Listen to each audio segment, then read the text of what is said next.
اعوذ باللہ من الشیطان الرجیم بسم اللہ الرحمن الرحیم۔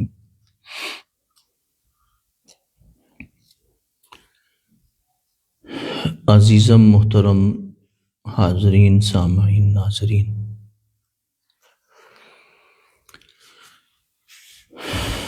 خلاصہ قرآن مجید سے پہلے آپ دوستوں کو دعائے مغفرت کے لیے کہنا ہے۔ تمام دوست جو ہیں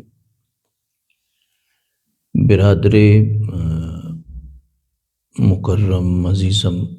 محمد امانت رسول، ان کے بیٹے جو ہیں وہ ترکی میں ایکسیڈنٹ میں وفات پا گئے۔ انا للہ و انا الیہ راجعون۔ اور یونیورسٹی کے وہ اسٹوڈنٹ تھے،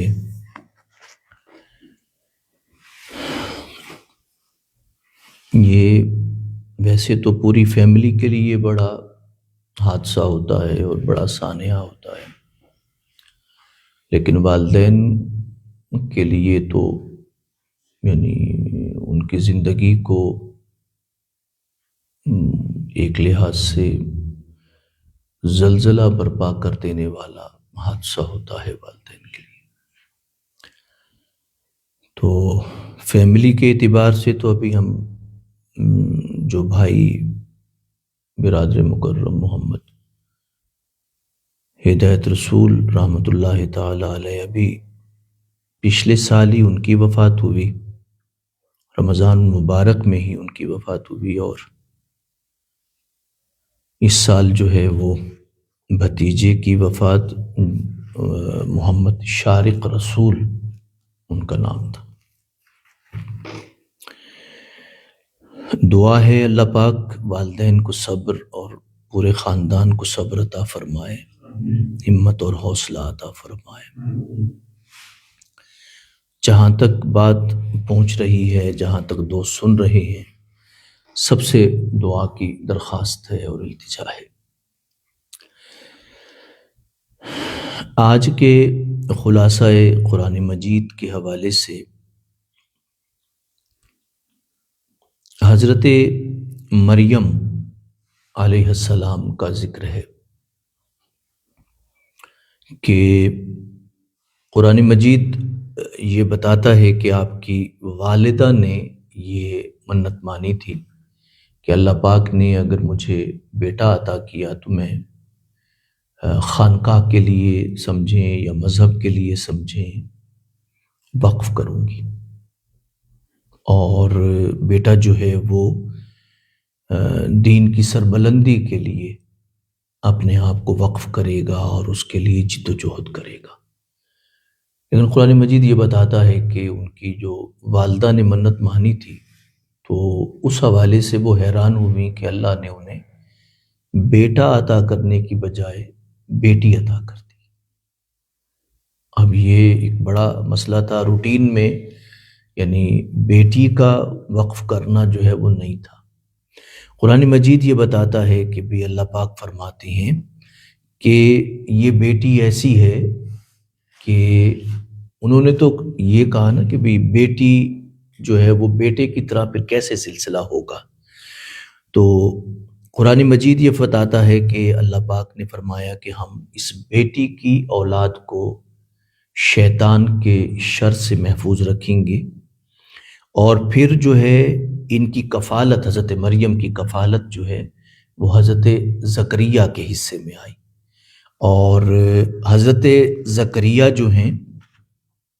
ان کی اولاد بھی نہیں تھی۔ اب حضرت مریم جو ہیں، آپ اگر 16ویں پارے میں سورہ مریم میں پڑھتے ہیں تو حضرت عیسیٰ کی والدہ ماجدہ ہے، تو جب آپ حضرت عیسیٰ کو لے کے گئی تو قوم نے آپ کو نعوذ باللہ من ذالک بد کردار کہا، اور کہا کہ بھئی تم ایسی فیملی سے تعلق رکھتی تھی جو اچھی تھی، لیکن تم تو انتہائی گری ہوئی کردار کی ہو۔ آپ اگر اس مقام کو پڑھیں تو ایک دفعہ دل، جیسے قرآن کوٹ کرتا ہے، دل ایک دفعہ لرز اٹھتا ہے۔ تو انسان کو اندازہ ہوتا ہے کہ الزامات جو ہیں وہ کوئی نئی چیز نہیں ہے، یعنی کسی کی کردار کشی کوئی نئی چیز نہیں ہے۔ یہ انسان جس خصلت کا ہوتا ہے وہ اپنے خصلت کا اظہار کرتا ہے۔ جیسے آپ اگر سامنے پڑے ہوئے گلاس میں اگر اچانک ہاتھ آپ کا لگتا ہے تو اس میں سے وہی چیز گرے گی جو کہ فی الواقع یعنی گلاس میں ہوگی، جو چیز گلاس میں ہوگی وہی گرے گی۔ انسان کا عام حالات میں پتہ نہیں چلتا، بلکہ جب ایکسیڈنٹل کیس ہوتا ہے، اچانک جب کوئی حادثہ ہوتا ہے تو انسان اس حادثے میں اس کی پرکھ ہوتی ہے۔ اس طرح قرآن مجید کہتا ہے کہ جب صاحبان ایمان کو مصیبت پہنچتی ہے تو وہ کیا کہتے ہیں؟ قالوا انا للہ و انا الیہ راجعون، کہ ہم اللہ کی خاطر ہیں اور ہم نے اسی طرف لوٹ کے جانا ہے۔ انسان کی شخصیت کا دراصل پتہ چلتا ہے جب ایکسیڈنٹ ہوتا ہے، جب حادثہ ہوتا ہے اس کی زندگی میں تو اس کی پرکھ ہوتی ہے کہ اس کے اندر کیا ہے، یعنی دوسرے کیا جواب دیتا ہے وہ، یہ دراصل اس کی پرکھ ہوتی ہے۔ تو قرآن مجید یہ بتاتا ہے کہ اب قوم نے حضرت مریم کے کردار کو دیکھا تھا، سب نے دیکھا تھا، 1 سال 2 سال نہیں دیکھا، یعنی حضرت مریم کے کردار کو ہو سکتا ہے 3 دہائیوں تک دیکھا ہو، یعنی یوں سمجھیے کہ 30 سال تک دیکھا ہو انہوں نے۔ لیکن اب حضرت مریم جب اپنے گود میں بچہ لے کے گئیں تو قوم نے پوچھنے کی بجائے، سوال کرنے کی بجائے، اور حضرت مریم سے اس حوالے سے پوچھتی کہ بھی آپ کے 30 سال پہ تو ننھا سا داغ بھی نہیں ہے سوئی کے ناکے کے برابر آپ کے کردار پر، تو یکدم یہ کیا ہوا؟ یعنی قوم نے پوچھا نہیں ہے، قوم نے سیدھا سیدھا نعوذ باللہ من ذالک آپ پہ الزام لگا دی۔ یہ دراصل کمزور لوگوں کی علامات ہوتی ہیں، کمزور کمیونٹی کی علامات ہوتی ہیں کہ ایک شخص کے 30 سالہ کردار کو کمیونٹی جو ہے وہ نہ دیکھتی ہے، نہ پرکھتی ہے، نہ سوچتی ہے، نہ تجزیہ کرتی ہے، نہ انالیسس، کچھ بھی نہیں کرتی، بس وہ سیدھا الزام جو ہے کر دیتی ہے۔ تو قرآن مجید یہ بتاتا ہے کہ حضرت مریم جو ہیں ان کے کردار کے حوالے سے بات کی، پھر قرآن کہتا ہے کہ حضرت مریم کے پاس حضرت زکریہ آئے تو انہوں نے پوچھا کہ بھی مریم یہ ساری نعمتیں جو آپ کے پاس پڑی ہیں یہ کہاں سے آتی ہیں؟ انا لکی ھذا، تو حضرت مریم نے کہا کہ قالت هو من عند اللہ، یہ اللہ کی جانب سے آتی ہیں۔ تو حضرت زکریہ سوچنے لگے کہ یہ نعمتیں جو ہیں جو بن موسم کی چیزیں ہیں ساری، تو بن موسم کی چیزیں مریم کے، اور ویسے بھی جب شادی نہ ہوئی ہو تو اولاد اگر ہو جائے تو بن موسم ہی ہوتا ہے نا سارا سلسلہ، یعنی اس طرح کی چیزیں اور بھی باتیں۔ تو حضرت زکریہ نے عرض کی یا اللہ اگر تو بن موسم کے مریم کو دے سکتا ہے تو کیا بن موسم کے مجھے اولاد نہیں دے سکتا؟ یعنی میری عمر جو ہے میں بڑھاپے کو پہنچ گیا اور میری خاتون بانجھ ہو گئی، لیکن پھر بھی تیری بارگاہ میں عرض تو کیا جا سکتا ہے اولاد کے حوالے سے کہ اولاد کی ضرورت بھی ہے تاکہ سلسلے کو آگے چلائے۔ اب اولاد کا مقصد کیا تھا کہ بھی اللہ کے پیغام کو آگے چلایا جا سکے۔ حضرت زکریہ کے بیٹے حضرت یحییٰ تھے، سورہ مریم میں بھی ان کا ذکر آتا ہے۔ تو قرآن مجید یہ فرماتا ہے کہ حضرت زکریہ سے اللہ نے فرمایا کہ بھئی آپ کو ہم اولاد دیں گے۔ تو حضرت زکریہ نے پہلے دعا تو کی لیکن پھر اپنی دعا پہ تعجب کیا۔ اب دیکھیے دعا بھی بندہ کتنی دعائیں مانگتا ہے، تو اب میں بھی آج یہ سوچ رہا تھا کہ بھئی یہ خبر غلط ہو جائے، یعنی صبح 10 بجے سے لے کر شام تک میں یہی سوچتا رہا کہ پروردگار اس خبر کو غلط کر دے، اس حادثے کو ختم کر دے۔ یعنی انسان سوچتا ہے لیکن اللہ کے فیصلوں پہ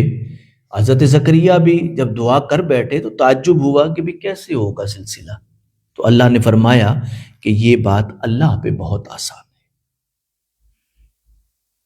اور پھر عرض کی کہ یا اللہ اگر کوئی نشانی ہو تو بہتر ہے، تو نشانی اللہ نے انہیں بتائی کہ آپ 3 دن تک آپ کا دل نہیں چاہے گا کلام کرنے کو انسانوں کے ساتھ. تو یہ نشانی ہے آپ کی، یعنی ایک شخص جو گفتگو کرتا ہو یا دین کی بات کرتا ہو بالکل خاموش ہو جائے. یعنی یہ نہیں ہے کہ حضرت زکریا کی بولنے کی طاقت ختم ہو گئی تھی، یوں نہیں ہے، یہ درست نہیں ہے، اس لیے کہ نبی میں عیب نہیں ہوتا اس حوالے سے، جسمانی بھی اور کردار کے اعتبار سے بھی اس کی ذات میں عیب نہیں ہوتا. تو قرآن مجید یہ بتاتا ہے کہ پھر اس کے بعد اللہ نے حضرت مریم کو بیٹا عطا کیا، تو قرآن کہتا ہے وجیہن فی الدنیا، یعنی بن باپ کے تھے آپ. اب اگر اس پہ بہت سے لوگوں نے اعتراض کیا ہے بن باپ کے حوالے سے، لیکن اگر آپ سورہ مریم کے ایک جو کلام کا انداز ہے اگر آپ اسے پڑھتے ہیں،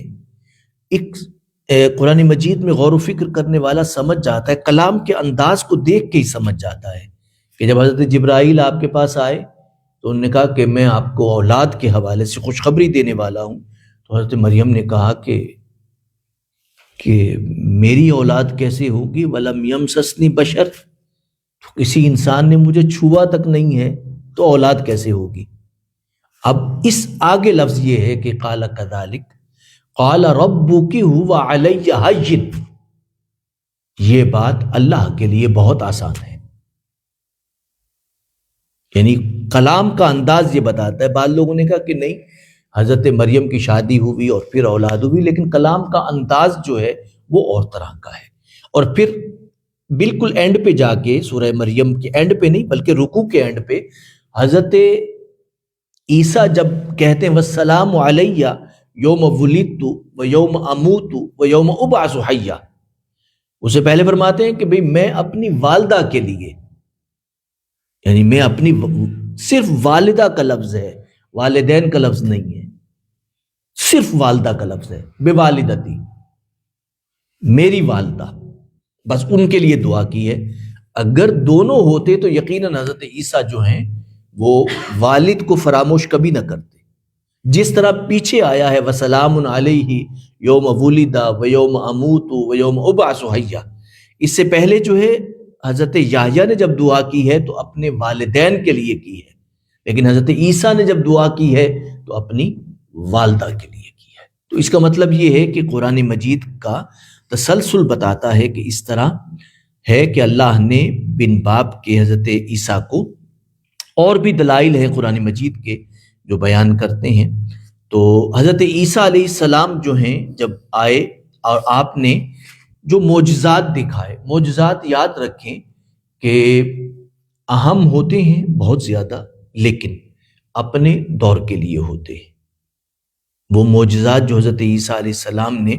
ظاہر فرمائے وہ ان کے دور کے لیے بہت اہم تھے اور لوگوں نے انہیں مانا بھی اور اس دور کے تقاضوں کے مطابق تھے. لیکن قرآن مجید کے حوالے سے اللہ پاک نے قرآن مجید جو عطا فرمایا، رسول اللہ صلی اللہ علیہ وسلم کے جو معجزات پہلے ظاہر ہوئے وہ اس وقت تک کے لیے تھے. لیکن قرآن مجید ایک ایسا معجزہ ہے رسالت محمد صلی اللہ علیہ وسلم کا جو کہ قیامت تک رہنے والا ہے. یعنی یہ ایک ایسا معجزہ ہے. اللہ نے رسالت محمد صلی اللہ علیہ وسلم کے اس دور کے معجزات کو بھی رکھا سامنے اس وقت کے لوگوں کے، اور قرآن مجید کو بھی رکھا اس لیے کہ آپ خاتم المرسلین تھے. تو حضرت عیسیٰ علیہ السلام نے جو معجزات دکھائے، آپ نے فرمایا کہ میں مٹی کا پرندہ بناتا ہوں، پھر اس میں پھونک مارتا ہوں تو وہ اللہ کے اذن سے زندہ پرندہ جو ہے وہ بن جاتا ہے. پھر آپ نے فرمایا کہ میں کوڑی کو، برس والے کو، داغ والے کو ٹھیک کرتا ہوں، جو کہ اس وقت علاج اس کا ممکن نہیں تھا. اور فرماتا ہے قرآن مجید کہ وہ احیی الموتیٰ باذن اللہ، کہ میں مردوں کو زندہ کرتا ہوں اللہ کے اذن سے. اور مردے کا علاج اس وقت بھی نہیں تھا، مرے ہوئے انسان کا علاج، اور آج بھی نہیں ہے اس کا علاج. کچھ معجزات ایسے ہیں جو آج بھی یعنی آج حضرت عیسیٰ تو نہیں ہے، لیکن یہ ہے کہ انسان آج کسی مردے کو زندہ نہیں کر سکتا، حضرت عیسیٰ کر سکتے تھے۔ اور قرآن مجید یہ بتاتا ہے کہ آپ یہ بتاتے تھے، لوگوں کو بتا سکتے تھے کہ گھر میں کیا چھوڑ کے آئے ہو کھانے پینے کے حوالے سے، اور تم کیا کھا کے آئے ہو یہ بھی آپ خبر دیتے تھے اس بات کی، جو کہ اس دور میں بھی ممکن نہیں تھا۔ ممکن ہے کہ آج بھی یہ حقیقت پورے طریقے سے بتانا ممکن نہ ہو۔ تو قرآن مجید اس حوالے سے حضرت عیسیٰ کا ذکر کرتا ہے اور بڑی بلندی کے ساتھ ذکر کرتا ہے۔ اور یاد رکھیے کہ حضرت عیسیٰ علیہ السلام ہوں یا انبیاء